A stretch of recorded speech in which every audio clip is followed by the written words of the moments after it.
600រៀលបាកាននៅស្រុកបាកានដូចជានៅខាងខេត្តពោធិ៍សាត់បងស្រីខិនសុភាគាត់បានខមមិននៅក្នុងវីដេអូគាត់ថានៅស្រុកបាកានខេត្តពោធិ៍សាត់តម្លៃស្រូវគឺ1600ច្រឡំ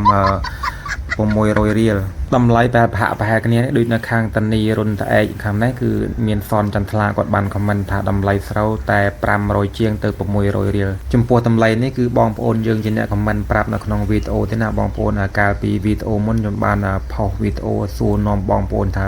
តម្លៃស្រូវនៅតាមបណ្ដាខេត្តបងប្អូនមានតម្លៃប្រមាណហើយក៏មានបងប្អូនយើងបានខមមិនប្រាប់នៅក្នុងតាមរយៈវីដេអូនេះបាទជំរាបសួរនេះជាសកម្មភាពរបស់ម៉ែនិងឪនិងបងប្អូនគាត់ជញ្ជូនប្រមូលផ្ដុំដោយសារតែកណ្ដាប់នេះចូល15-16ថ្ងៃឬយើងអាចនិយាយបានថាកន្លះខែហើយដែលទៅបានជញ្ជូនដោយសារតែយើងច្រូតហើយភ្លៀងយើងក៏ទុកអូសបន្លាយពេលវេលារហូតមកដល់ថ្ងៃនេះយើងចាប់ផ្ដើមច្រូតតាំងពីថ្ងៃបុណ្យអុំទូករហូតមកដល់ថ្ងៃនេះបានយើងចាប់ផ្ដើមប្រមូលទុកដាក់ហើយអាការប្រមូលជញ្ជូនផ្ដុំទុកដាក់នេះក៏មិនទាន់បានបោកភ្លាមដោយសារតែតាមវាស្រែវាសិតទឹកវាសិតផុងយើងបតលេថងឬក៏យន្តវាចូលដឹកអត់រួចចូលអត់បានក៏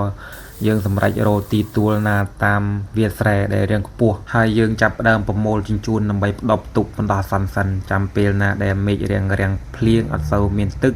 ហើយតាមវាស្រែក៏រាងស្ងួតតលេថងក៏យន្តអាចបោចូលបានយើងចាប់ផ្ដើមបោយកមកដឹកដើម្បីយកទៅបោកបែនទុកដាក់បន្ទាប់ពីបោកបែនរួចហើយយើងដឹងចំនួនស្រូវហើយថាយើងបានប្រមាណក្រុង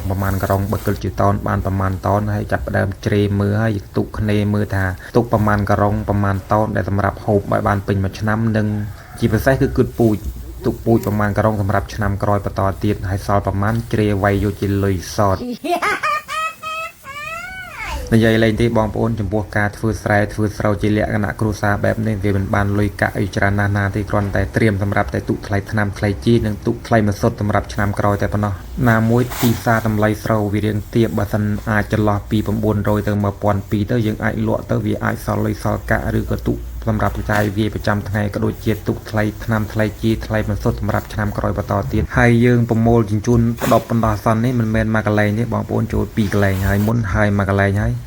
នេះចូលកន្លែងថ្មីចូលទីតាំងថ្មីហើយមកទីតាំងនេះអាចដាក់បានពី